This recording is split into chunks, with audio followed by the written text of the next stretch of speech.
अपनी कुंडली को आप थोड़ा सा शॉर्ट में समझिए। सबसे पहले हम देखेंगे कि महादशा किसकी चल रही है, तो राहु भगवान की 2026 तक चलेगी। ये एंडिंग डेट होती है। तो 2026 तक राहु आपके कहाँ बैठे हैं, तो राहु आपके लाभ में बैठे हैं। ये बहुत अच्छी सेटिंग है राहु भगवान की। यहाँ केतु भी बहुत अच्छे बैठे हैं। अब सबसे पहले आरंभ में देखें तो ये पहला घर होता है, यहाँ 9 लिखा है, यानी धनु राशि। धनु राशि के स्वामी गुरु बने, जाकर बैठ गए हैं 12वें घर में। तो गुरु पूरी तरह से गड़बड़ हो गए हैं, यही एक चक्कर बन गया है।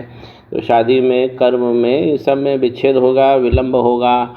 यहाँ पर एक आपको इलाज करना है, वो मैं आपको फ़ोन पे बता दूंगा। और अब मैं आपका चंद्रमा देखिए, एक उच्च के चंद्रमा है वृषभ राशि के, लेकिन छठे घर में बैठे हुए हैं। तो इसको चंद्रमा को भी मैनेज करना है। चंद्रमा अपोजिट सेक्स के कारक होते हैं, तो ये बहुत सारा विलंब होता ही है अगर चंद्रमा गड़बड़ हो जाए। पढ़ाई जिस प्रकार आप करोगे वैसा आप लिख नहीं पाओगे एग्ज़ाम में, अगर चंद्रमा यहाँ बैठे हैं तो गवर्नमेंट एग्ज़ाम के हिसाब से और विवाह के हिसाब से चंद्रमा बिल्कुल वीक हो गए, इस पर भी काम करना है।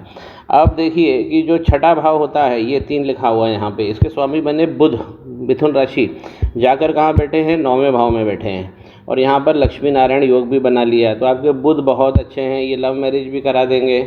और जो आपका दूल्हा आने वाला है वो आपके पिताजी, उनके हस्तक्षेप से या उनकी तरफ से ये आएगा। लव मैरिज भी हो सकता है या पिता आपके लिए रिश्ता लेकर आएगा। अब देखिए आपका पिता, अब देखिए कि ये तो बैलेंस हो गया है, लेकिन यहाँ पर जो वीनस है, शुक्र, वो बहुत कमज़ोर हो गए। ओपल पहन लीजिए, हाथ पे भी मैंने देख लिया है, वीनस बिल्कुल ख़राब है। अगर वीनस सही नहीं होंगे तो हमारी जो शादी का सुख है वो गायब हो जाता है। और भाई जब गवर्नमेंट जॉब मिलती है तो हमको बड़ी सैलरी, गाड़ी, बंगला, ये सब वीनस ही देंगे। 0 1 पे बैठे अस्त भी है, इसलिए ओपल पहनना यहाँ पे ज़रूरी है। अब देखिए ये वाला भाव तो ठीक आ गया है। अब कर्म का समझिए, ये कर्म का भाव है, यहाँ मंगल बैठे हैं। आपको फूड प्रोसेसिंग का काम करना चाहिए, एग्रीकल्चर का काम करना चाहिए, जानवर का पालन, कमीशन, ज़मीन से जुड़ा हुआ काम करना चाहिए, या रेवेन्यू सर्विसेज में भी आप जा सकते हैं। अब यहाँ भी 6 लिखा है कर्म का भाव, इसके स्वामी भी बने बुध, कन्या राशि हुई और जाकर यहाँ बैठे हैं। तो ये भाग्य के भाव में बहुत बहुत बहुत अच्छे बैठे हैं। तो विवाह का प्लैनेट स्वामी और कर्म का स्वामी बुध आपके भाग्य में बैठा, ये बहुत अच्छा है। वीनस को आप सही करें तब आपको एक बड़ा काम मिलेगा हाथ में। चंद्रमा पे आप लगातार काम करेंगे, महीने में एक बार उपाय रहता है इसका, वो मैं आपको बता दूंगा। यहाँ पे जुपिटर आपको संभालना है, क्योंकि लग्नेश ही ख़त्म हो गए हैं। लग्नेश जो पहले घर के स्वामी होते हैं, हमारा अखाड़ा होते हैं, तो वो ख़त्म हो गए हैं। अब देखिए नवांश आठ, जैसे जैसे आप आगे बढ़ेंगे जीवन में वैसे वैसे नवांश मजबूत होता जाता है।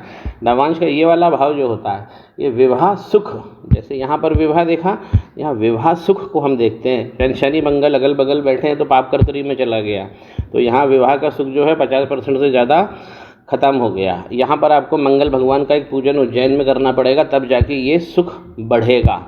मंगल भगवान चौथी दृष्टि से 1 2 3 4 राहु भगवान को देख रहे हैं, तो यहाँ पर भी एक अंगारक दृष्टि आ रही है, इसलिए मंगल का काम उज्जैन में बहुत ज़रूरी है। और देखिए कि यहाँ का जो आपका 7वां भाव है शादी का, नवांश में क्या हो रहा है, गुरु और बुध दोनों आ जा रहे हैं।